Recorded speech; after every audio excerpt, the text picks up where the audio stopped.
ஒருவேளை நீ நினைக்கலாம், ஐயோ நான் முழங்காலே நின்னு ஜெபிக்கிறேனே, வேதத்தை இடைவிடாம நான் வாசிக்கிறேனே, அப்படி செய்யறனே இப்படி செய்யறனே, எனக்கு பாவத்துல இருந்து விடுதலைன்னா துர்மார்க்கருடைய ஆலோசனை நடக்கிறியா? நீ எவ்வளவுதான் வேதத்தை கரைச்சு குடிச்சு எத்தனை மணி நேரம் நீ முழங்கால் நின்னாலும் துர்மார்க்கமான காரியங்கள் உன்னிடத்துல இருக்கா என்பதை ஆராய்ந்து பார். ஒருவேளை உனக்கு அது தப்பா கூட தெரியாம இருந்திருக்கலாம்.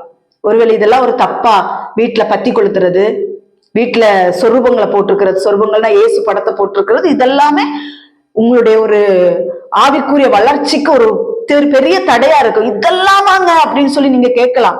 இதெல்லாம் தான் இதை நீங்க மாற்றுங்க. எத்தனையோ வார்த்தைகள் மூலமா ஆண்டவர் உங்களுக்கு எச்சரித்திருப்பாரு. ஒருவேளை நிர்விசாரமா இருக்கக்கூடிய ஆட்களா இருப்பீங்க. இதெல்லாம் ஒரு பாவமா? பாவம் தான்.